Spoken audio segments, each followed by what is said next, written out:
Hi, welcome to Radio Out There. I'm Barry Eaton.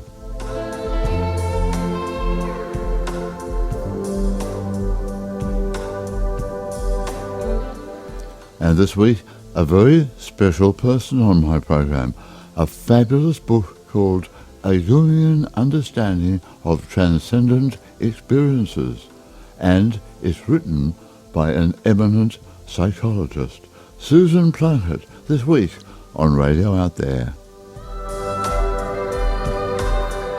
Welcome to Radio Out There. Lovely to meet you. Thank you, Barry. I'm delighted to meet you too.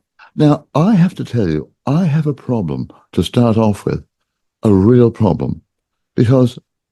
Well, I'm a psychologist, right, like your daughter. Good, like my daughter, right, fair enough. Your book, Paranormal Perspectives, A Jungian Understanding of Transcendent Experience. I could talk to you for probably hours, and my big problem is, how can I do this in one program? I could probably do 10 programs with you. I will talk to you anytime you like. Right, I love you're on. talking. You are on, definitely, because there's so much you cover in this fantastic book. Yeah, well, my whole life, basically 75 years. Yeah. Oh, well, you don't look 75, I'll tell you. Look, let's start off, because, first of all, when I started writing a few little thoughts down when I first read your book, I first read it several weeks ago, I wrote 3 words: very spiritual psychologist. Now, Thank you for almost, that. with so many psychologists, that's almost a contradiction in terms. Very spiritual psychologist. Yes. When I first went to graduate school many years ago, almost 40 years ago, friends of mine who knew me said, how are you going to marry psychology and you with, your woo-woo side? I said, it's perfectly consistent for me because I love Carl Jung. And of course, when Freud wanted to get Jung's goat, he called him a mystic. And Jung didn't like to be called a mystic. He liked to be referred to as a scientist. But not a lot of scientists are dropping into the collective unconscious and talking to invisible beings there, as Jung did. So psychology... That was the wonderful thing about Jung, wasn't it? I've always been attracted to Jung as an astrologer. He was also an astrologer and was very open to everything. Yes, the I Ching, everything. Tarot, the I Ching, astrology. He had a personal astrologer. He did. Yeah, so a British one. Yeah, no, it's fantastic. So obviously that was something that opened up with you. But let's go back to when you were first born, because I love the way your book starts when you're talking about coming from the other side of the veil and also preparing yourself. You're going to start off with a twin sister, and she bailed out on you, but you were preparing yourself. Now, a lot of people don't realize that they think, oh, well, you're just born, that's it. You come here, work stuff. But you put a whole new focus on this, how we prepare before we come here. You can't just be physical. You have to first have an idea. And now I didn't remember that I recovered from life between life regression. Well, I knew I had a twin who died in utero or didn't come, left. And I knew that I had an imaginary friend called Sophie. And I later put together that she was my twin. And then I saw a life between life regressionist who regressed me back to life between life for several times.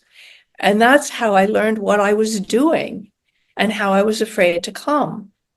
And I think many people are, because it's not easy to be born and to face the third dimension. It's a tricky place because if you come to Earth for the third dimension, I mean, some people have their third dimensional life in other galaxies, and maybe they don't even have a form. They may be just oscillating energy. But for those of us who come to Earth, we have to contend with a lot. There's a lot of pain, a lot of joy. Um, and then the physical body gets confused with us. But in my opinion, and I think in Carl Jung's, consciousness is not in the body. Consciousness is in the mind of God, in the quantum field, in whatever you want to call that. And this mechanism in here is a downloading thing where we pull the consciousness out. So you're conscious before you're born, you're conscious after you die. You have you never left the field. As Deepak Chopra said, what happens when we die? To us, nothing, because we never left the field. We continue to be conscious. Mm. It's everybody left behind who misses us because they're trapped in three-dimensional reality where they don't realize that their consciousness is not in their body. Otherwise, how could there be astral travel? Of course. And we all know many people are like waking up and their body's across the room on the bed. And what eyes are they looking at that with? The eyes they usually look through are on the bed in the head of that body, but they can see the body because they're just pure consciousness at that point, maybe in some form of a subtle body. Mm. So we have a lot of evidence that we're so much more than what we think we are. We're so much greater. I mean, we're divine. That's my opinion. Mm. Well, that's what Each of Jung us. called the eternal life, wasn't it? Yes. Jung always postulated, he knew as a child that he was two selves. He said, there's my, they're my, well, later he called them the ego and the soul, a self, capital S. But as a child, he called them my number one and my number two. Mm. His Lovely. number one was the little boy living this life, and his number two was the other part of him that he called his million-year-old man, because it always was and always would be. But even as a little boy, he carved a little wooden figure and put it in a pencil box in the attic to represent his eternal part. So he would never forget it. Because most of us know that. And then we grow up and we forget the things our child self knew. We forget we had an imaginary friend, if we had one. And we forget that we knew a lot of things because Well, we we have got to programmed. forget that, don't we? I mean, when we come down here, if we brought everything with us from our other lives, whether they be current in other dimensions or what we call past lives or whatever, if we brought all of that into our mind, we go absolutely berserk. So the Our veil heads would has to drop. explode. It has to drop. It has to drop. Also, the fact that there's only the present moment in reality, but here we spread things out on a timeline. Otherwise, as you said, our head would explode. Mhm. Our heads would explode. I have a dog. Um, so yeah, But that's we our go third through hell dimensional and forget it. reality, isn't it? Yeah. Yeah. So when you came down into this lifetime uh, as Susan, you came in with, and a lot of people don't realize this because I've written about this in three of my own books about all this, and we prepare ourselves not only, as you were talking about, physically for the human form, but also as far as our what we plan on doing, what we agree to come back here to Yeah. do. I call that Yeah. a life contract or whatever you like. But a lot of people don't realize that. They think, oh, we just come Right. here and make it up as we go along. No, we have goals. I Mm. want to achieve things. I want to learn that I can be detached. I want to awaken in the physical form. Whatever we set for ourselves. And if I don't do it, then maybe I'll get a catalyst to help me, some Mm. sort of challenge in life. And I think that's a lot of what major loss and illness is, catalysts that we do for one another to help each other awaken. Mm. Fair It's a enough. hard thing to accept, but But That's right. It's not just straight out, cut out. It's not fate. It's not. We bring lots of stuff back with us to deal with, because that's part of our agreement. Call it karma, or whatever you like. But we do come back here with a plan. Otherwise, Yes. we just be like being dumped on a desert island. All right, off you go. We forget what the plan is, and we have to try and remember it. Yeah, but it is in That's our that's subconscious, the though, isn't it? test. It is in our It is subconscious. definitely in our subconscious, Hmm. which was, I think, one of the driving forces that I wanted to become a psychologist, because a Jungian, because dreams are the subconscious talking to us, the unconscious talking to us. And the unconscious speaks in symbolic language. It doesn't really love words. It loves to give you images, but the images are all clues to, like, wake up, wake up. Here's a clue. Try to remember what you came to achieve, what you came to learn.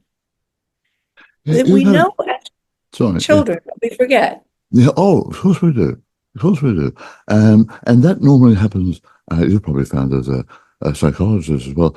By the time we're about 7, which is an astrological time, very important, to do with the And planet Saturn. the age of reason, people say, oh, the child reaches the age of reason at 7. That's And the right. brain waves change. You're in theta most of the time as a Mm, child, theta brainwaves, because you have so much to learn, mm, walking, eating, talking. And then mm. after that, you start to have all the brainwave patterns. Yeah, fair enough. Now, let's go back to when you arrived here, because you planned on coming with a twin. She bailed out on you, but you had her, as you said, your imaginary friend. Look, we have lots of imaginary friends, don't we? Nowadays we call Yes. them spirit guides. But the life that you had, pre-planned, you came here with a very, very supportive spiritual father, but a mother who really challenged you. So that was an interesting arrangement you had. Yeah. And I think I challenged her, as I write in the book. She early on told me, you're a trial. You are a trial. Oh, thank you. I Yeah. I didn't know what it was. What is she talking about? I'm a trial. Um, yeah, it was true. I had a very spiritual father, thank God. And otherwise, I might have thought growing up, am I crazy? Doesn't everybody see and feel what I feel? Mm, Um, but my mother was a rationalist, very rational, was not having anything that was going on with me and my sister or my father. I don't even know if she knew some of the stuff that he did. Maybe she did, I don't know. Or maybe he kept it to himself. mm, I mean, mm. I knew because I could see things, but Yeah, yeah. But he was still a very down-to-earth sort of man, wasn't he? Because he was a coach, and then he was a a high coach. school, head of a high school or whatever. So, I mean, I'm sorry, in the background there, my phone I has don't gone hear berserk on anything. me. But he was a very down-to-earth man. So you don't have to Very. be out there in the clouds somewhere to be spiritual. No. I think that was a wonderful image I got of him. He was very down to earth. He Mm, was the son of 2 immigrants, a Ukrainian mother and a Polish father who emigrated separately and met here in America, and poor, but started a business and raised 5 children who were all American citizens. And he remembered his mother, Anastasia, um, studying to take the citizenship exam, and he was helping her when he was in high school. So wonderful. the family was down to earth. Mm, Um, and he was salt of the earth.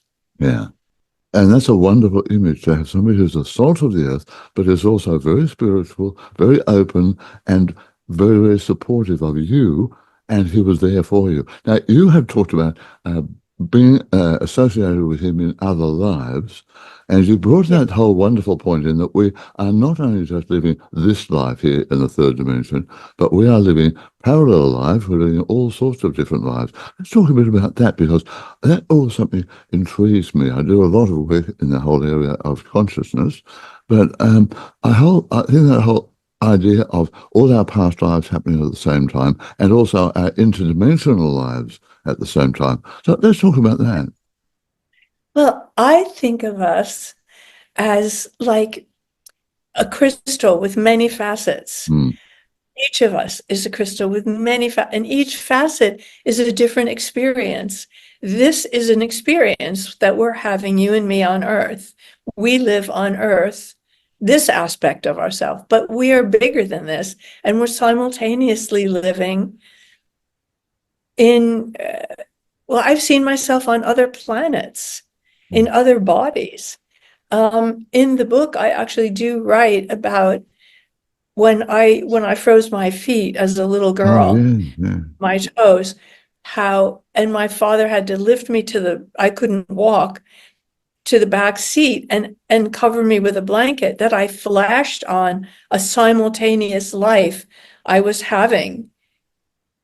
It looked like Earth, but impoverished, starving in a barn, being bitten by rats. Mm. And this man came in and put me in the back of his wagon, a horse and wagon thing.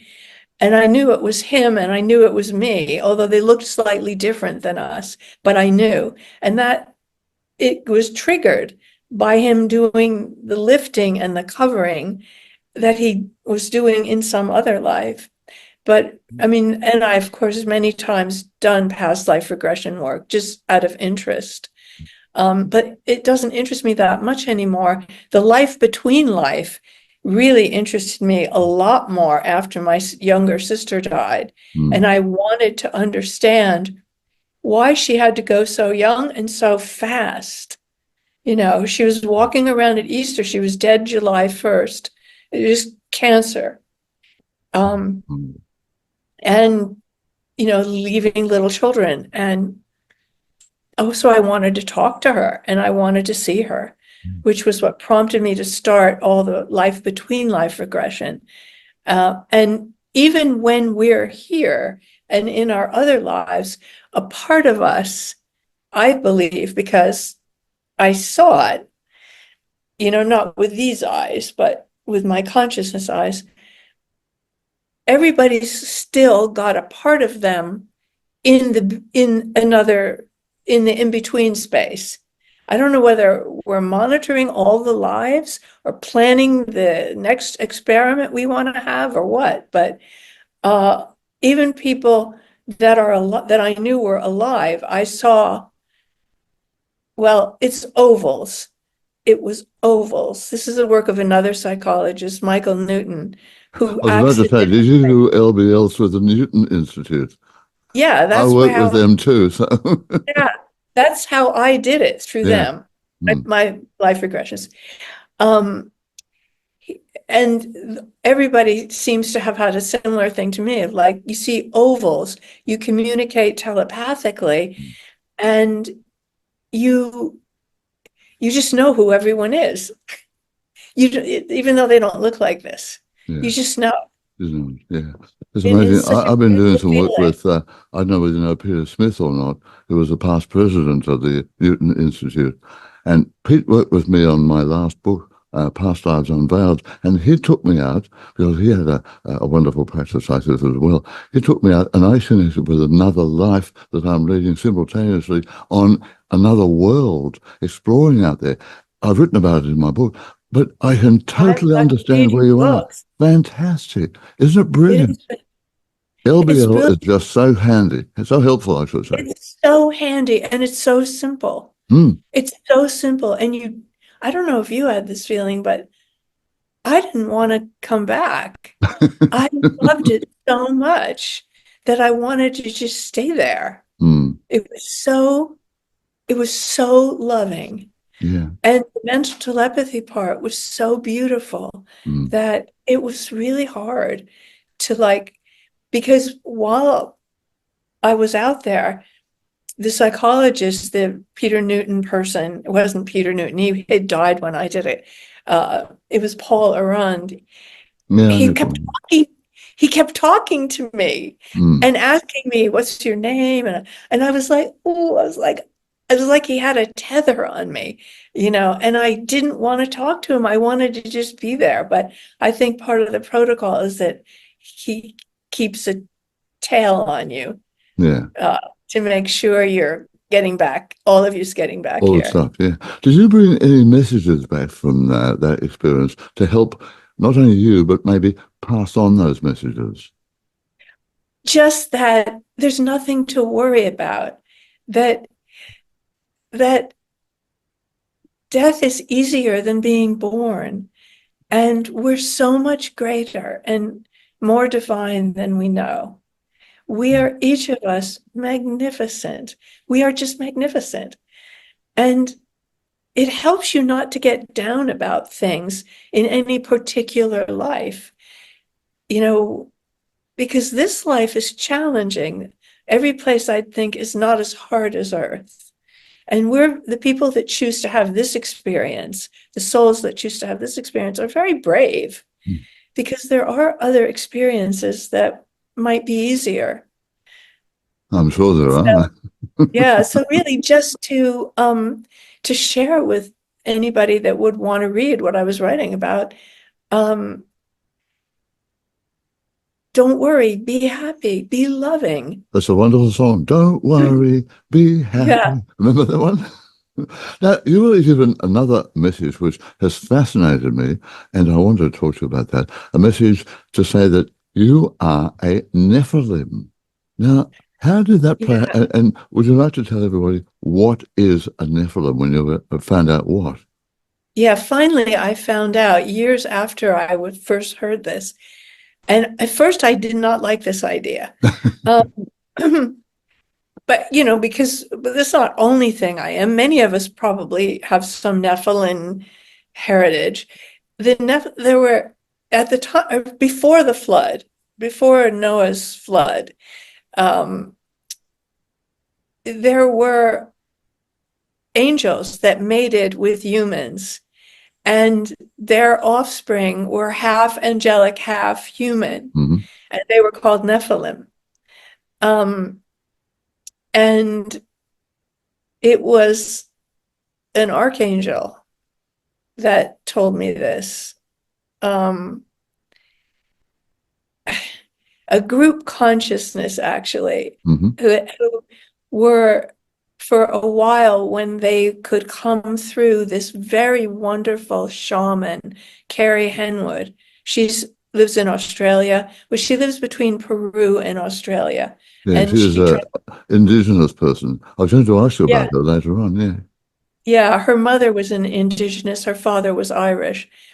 And her grandmother was like an indigenous tattooed person. And so she has the power of those two bloodlines. Mm. And she is a wonderful channel and shaman and healer. And I first heard it and didn't know the word when I was much younger, sitting by the sea. Later, she told me that, and I still didn't know what it was. I'd forgotten it. And Mm. then I looked it up. Somebody said, "Oh, that's a dark angel," but that's not true. No. That's not what it is. Everybody's dark and light. Mm. So I don't know what that actually means to have that, but I think it means in one of my facets, I was that. But in this facet that's talking to you, I'm Susan. Mm. But Mm. so that's another facet. That's But I right. guess our facets influence each other. Of course. Interesting you mentioned facets because I've connected with a group consciousness as well for my books. And I was told that life is like a diamond because, and I wrote this in my book, it's because we have so many facets to us. So when you said that before, obviously this is a message from the other side telling us That that we there's both more got. to us than what we appear. And like a Yeah. diamond, there's just so much involved. Yes. I can't wait to read your books. We'll talk about Because that you're later. so delightful to talk about, to talk to. Oh, it is. but we're here to talk about your book now. But we'll talk about that another time, maybe. But anyway, let's talk a bit more about dreams, because you have got a lot of dreams, and most people dream, but a lot of them think, oh, well, it was just a flying image. I was away with the birds or the bees or whatever. But The result of the sausage I ate for dinner. or didn't it? Yeah, that's right. Yeah. So, but dreams have meant a lot to you. They meant a lot to me too. So let's talk a little bit about that.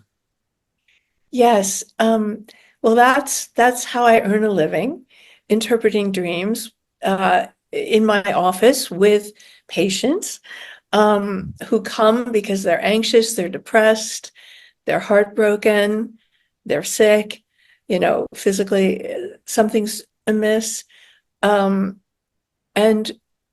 the way I get to know the whole picture is, when people talk to you, they tell you what their consciousness knows.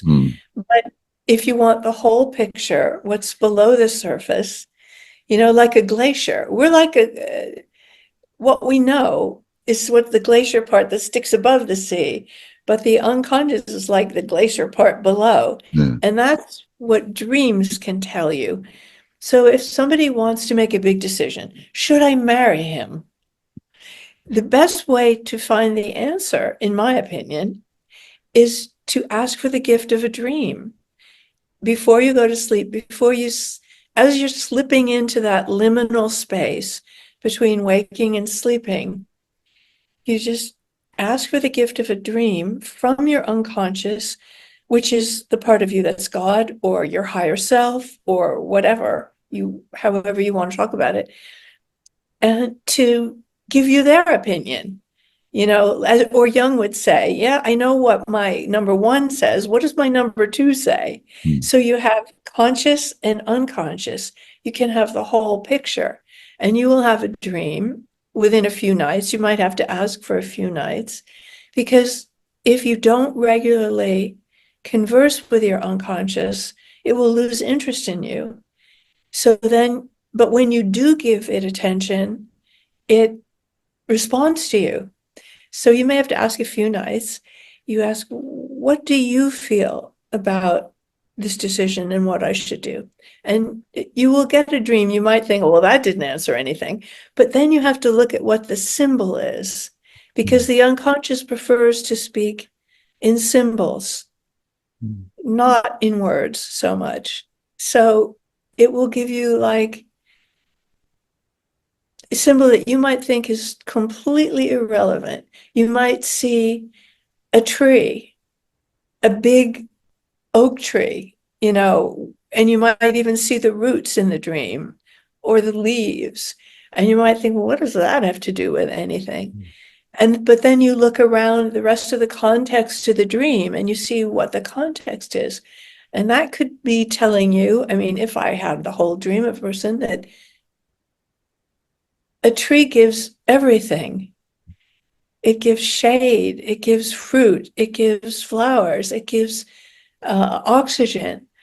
It gives wood for, trees. Like, so if it sorted out that this tree was a representation of the person you're going to marry, then that would be a very giving, solid person to be with. It would depend on the context. Yeah. A tree also, people are finding out more and more, connects with other trees and other living items. So it's also about They're all in communication. conversation. The Yeah. trees are all in conversation. Yeah. I have had a tree talk to me after my sister died, right in Washington Square Park in New York Really? City. Yeah. I'm walking under this tree, which I walked under every morning early, 7:30 in the morning, with my dog, Lucy. And the tree, it flipped me out at first. The tree said, it's going to take a lot of love. And I thought, I know those words from somewhere. I know those words. And I came home and I Googled it and I found out it was a song. And I forget the singer now, but he was one of my sister's favorite songwriters. And I realized, oh, this is a message from Anne. And that's why so then The next day I went back and I thanked the tree and I said, what should I call you? What's your name? And right away I heard Thea, Yeah. Thea, Theodora, messenger of God in Oh, Dutch. wonderful. And it was like, it was not even a second before I heard the name. It was just like, oh my God, this tree is really talking to me. Every day after that, then I would be hugging that tree and resting on that tree and telling that tree things and putting my ear to it, though I didn't need to put my ear to it because I just need to be near it. Mm. And at that Christmas, my daughter took like 100 photos of that tree and made a collage, a great big, and put it on a canvas. So that tree is always with me. How wonderful. Um, is that the only tree that has communicated? That's the only tree that I have talked to, All right, but fair I enough. have not tried to talk to other trees Mm. besides Thea. So do you feel that it was the tree, or perhaps it was a guide or somebody in spirit? I felt totally sure it was the tree Okay.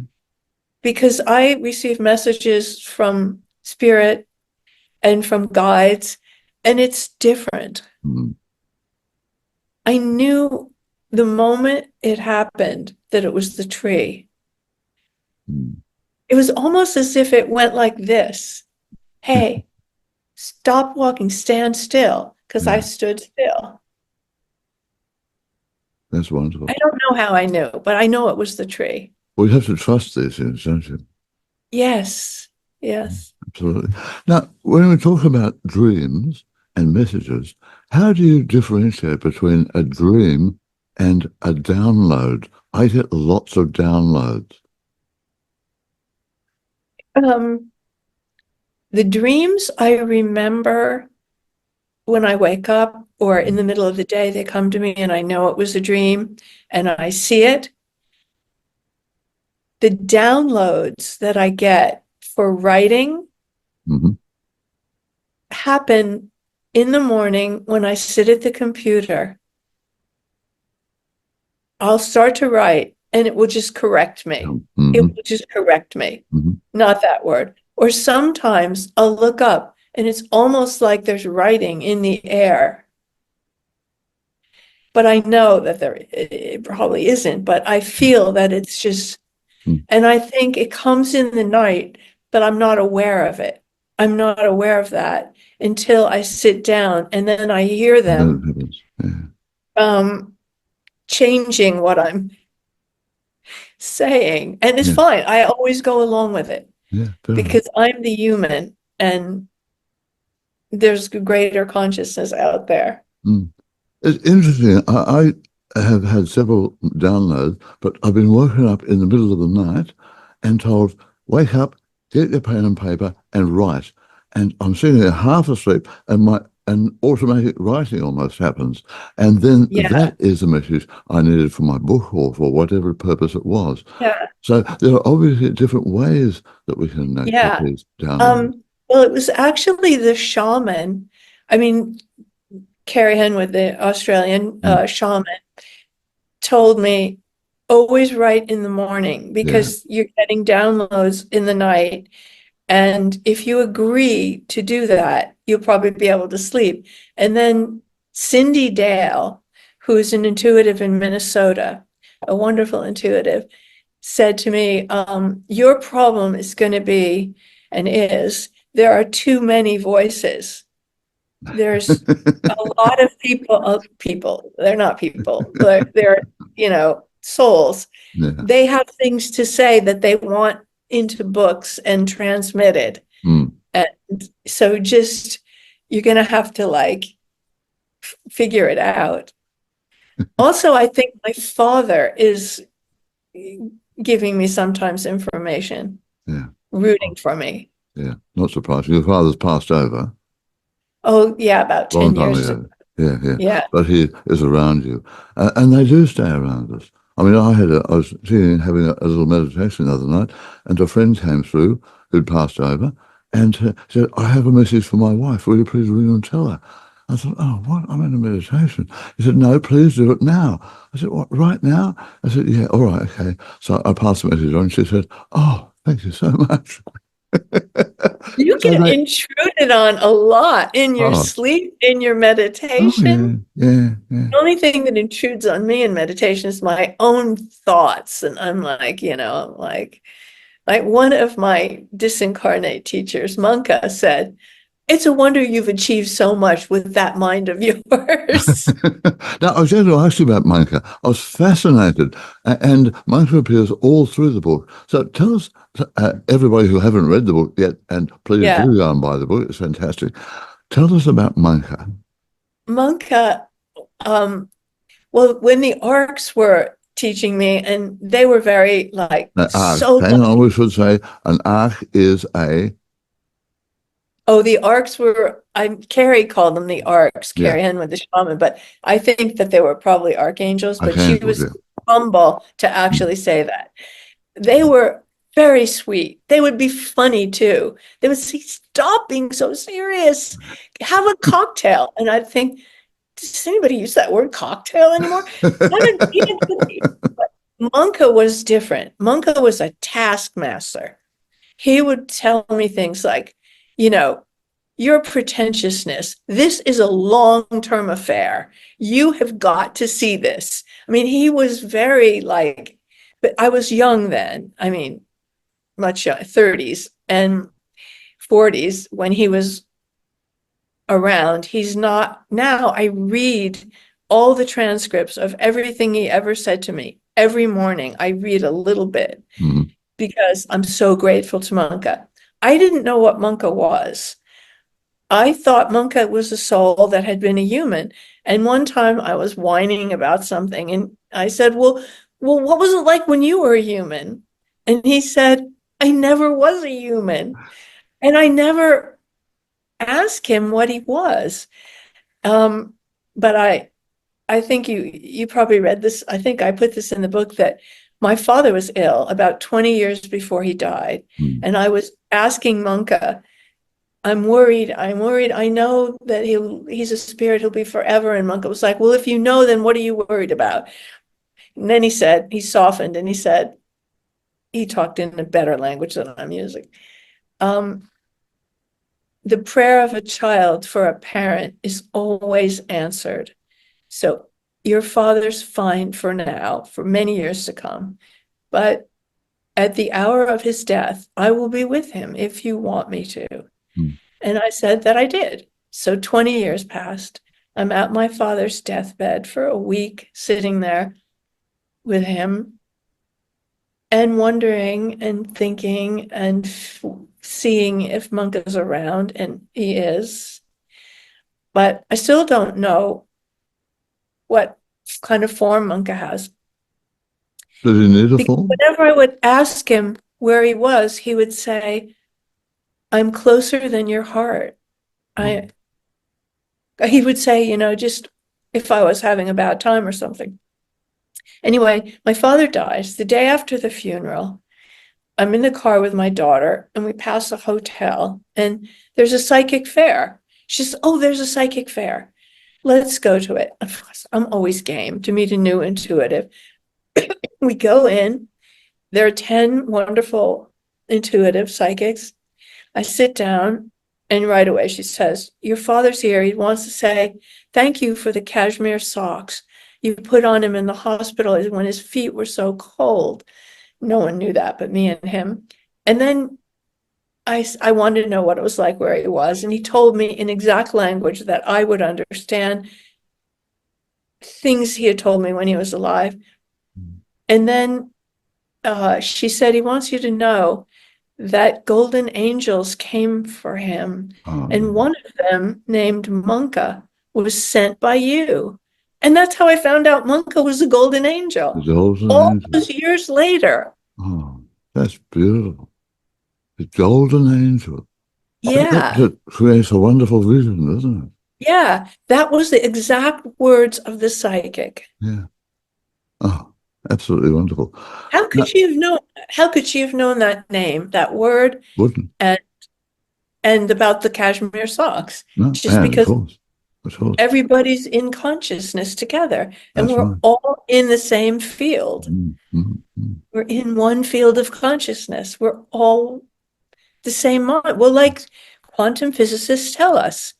like Schrödinger said, Nobel Prize winning quantum physicist, the number of minds in the universe is one, and we're all in it.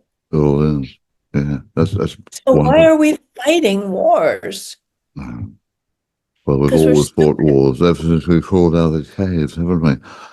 That's the human situation. Anyway, we are almost running out of time, and I have not even dipped into all the things I wanted to talk to you about. So we definitely have to keep talking. But while we're Right. talking about family, you also write about you have a very, very close connection with your daughter Charlotte, and she's also a wonderful spiritual person.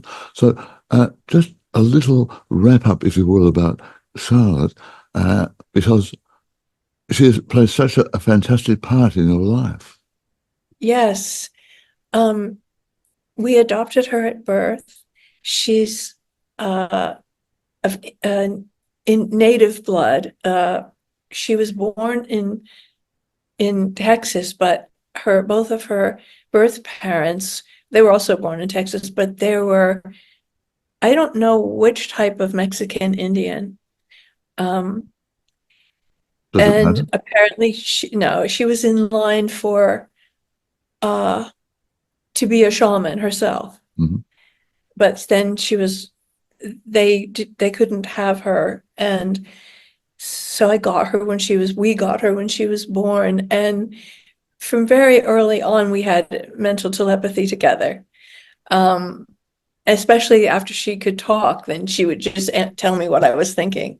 Go by the store, I'm thinking, should I get apple juice? She looks up, but she's in the stroller. Juice? She just takes it right off my mind. Wonderful.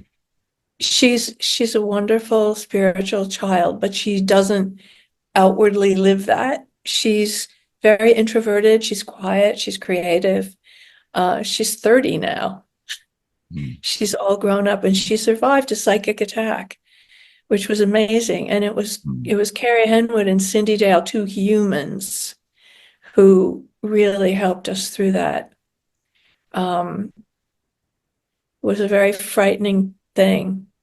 I lost my voice. I was unable to speak. I was so terrified because as a psychologist, I knew this is something else. But I didn't know what it was. I mm, knew someone had taken over there. But though she was only 16, she was able to fight. She was so strong. She was so strong. It was the biggest nightmare of my life. mm. The biggest nightmare of my life. I wish for no one ever to live through that. No. But it's obviously a very special, preordained relationship. Yeah. You adopted her, but she was there, and You you know, were yeah. here. Oh, I You knew. had to come together I've because seen her as my sister, my older sister, on mm, one of my crystal facets. mm, She's the old, and she is like more mature in some ways than me, and more practical and smarter. So, yeah, I can see that she's the older sister. and that is a lovely way of saying how we are connected with so many people around us. And I've written about this as well. I'm sure you have. We have soul families, we have extended soul families, but we all have spiritual contact. And when it's right, we all come back at the same time, whether it's this Yeah. lifetime or We whatever. travel with our group. We travel with our group, That's right. taking different roles. Mm. So you're obviously helping people with that. Now, if people want to get in touch with you, I know. Oh, I'll even show you the book in my name. Oh, There's yes. my, Yep. Fair enough. that's, that's the, I'll put that up anyway on okay. the YouTube And they version, can get in touch with me at susanplunkett.com. susanplankers.com. That's a nice One email. T on Plunket, only That's right. one T. That's Lots right. of people have two T's on Plunket because it's a common name, but mine is one T. One T. All right. The Right. one T Susan. That's fantastic. Susan, as I said, I had so much I want to talk to you about. I look at the clock and I think, where did the time go? But here we are, third dimensional reality. There is no such thing as time when we leave our body. Right. So let's try and invent some more time. Can we talk again, please?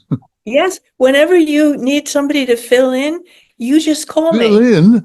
No, you're Well, not a fill I in. know that a lot of people are probably clamoring to talk to you because it's a great privilege. No, it's a great privilege for me to have you on the program. You are Uh, fantastic. as Absolutely. are you. As are you. Susan, we will talk again soon. Good. And you have a wonderful book, and I will tell more and more people about it, and we will talk again very, very soon. Okay. And I'm going to jump right on Amazon and get your books. Right. All right. And Susan's book, A Jungian Understanding of Transcendent Experiences, is available right now, published by Collective Inc.